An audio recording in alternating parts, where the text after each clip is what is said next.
Alright, all you video gamers, welcome to yet another robotic catfishing edition of the DJ Smokey's True Video Game Stories.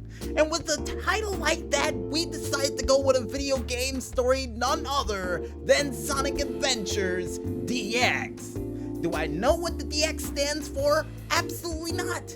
But before we get this story started, folks, we completely forgot that we promised you guys and gals at home that there will be a special guest to do this said video game story for us for this week. So without further ado, live from his Sasparilla farm all the way out in Amarillo, Texas, none other than Sasparilla Mike. Sasparilla Mike, the microphone is all yours, and good luck, brother. Greetings and salutations, folks. DJ Smokey kind enough to bless me with this microphone once again to allow me to tell you another old great tale, this time of some good old fishing. Now, I know DJ Smokey in reality is gonna tussle with another sandwich, so allow me to spin another beautiful picture for you with no paintings and artwork inside. Here we go.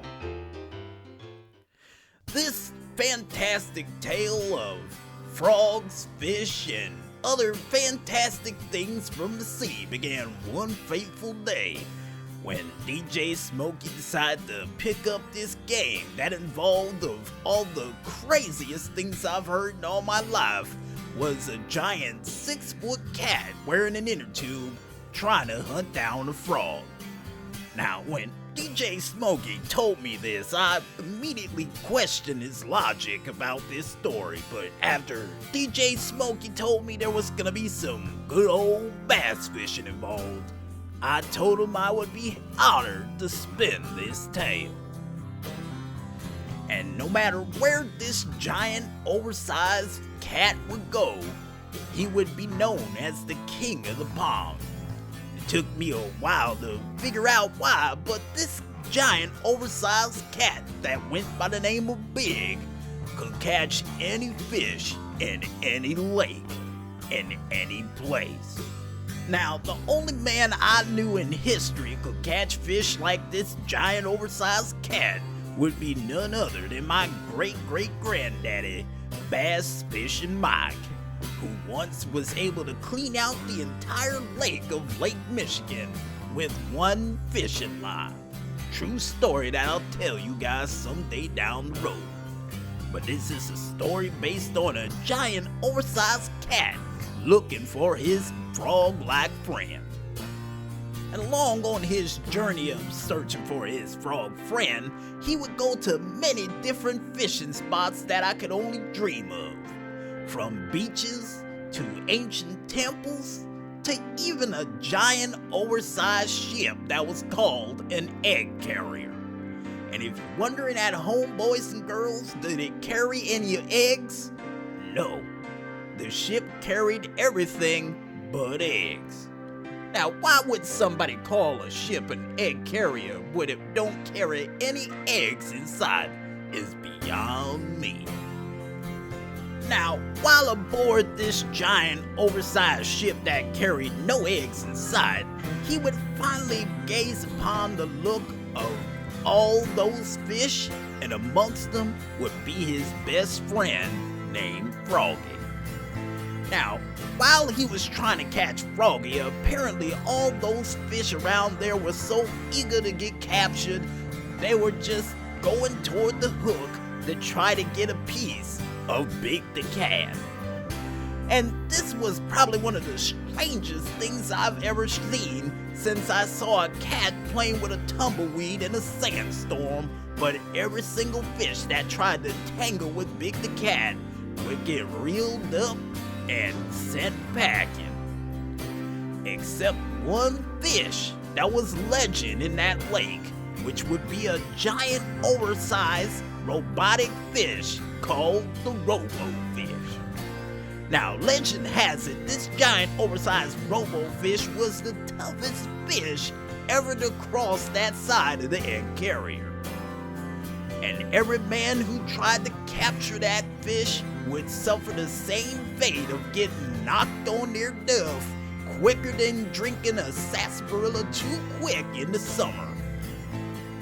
But Big the Cat came prepared because he was on a mission to find his amphibious friend and wouldn't let a giant robo fish or a legend scare him out of his friendship.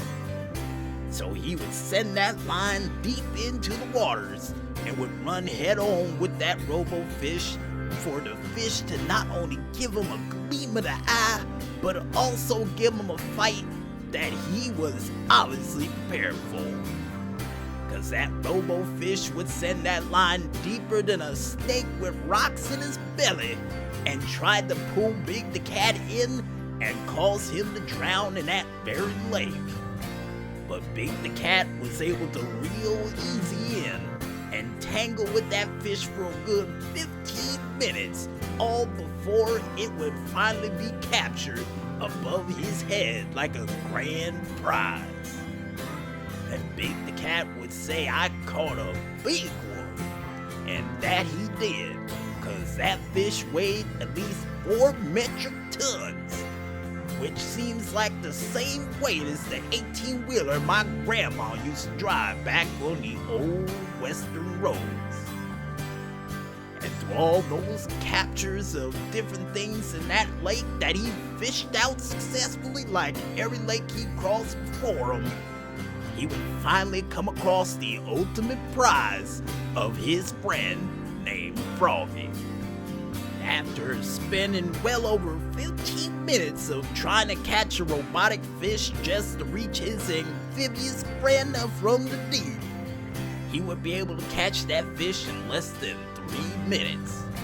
And as they made their way home on an ancient rocket ship created by a foxman, yeah, I said a foxman, folks, they would go back home to their swamp-like land, both like peas in the pod, to spend the rest of their days just relaxing in a cool breeze. And hopefully there was some sarsaparillas there for them to enjoy as they watched as the sun would set, but their friendship not going away with it. And speaking of some sarsaparillas, folks, looks like it's just about that time for me to head on out of here. So I'm Sasparilla Mike, and that's my story, and I'm sticking to it. So until next time DJ Smokey calls me to give you guys a grand tale of fishing or whatever it may be, I'm Sasparilla Mike saying the sarsaparillas are on me.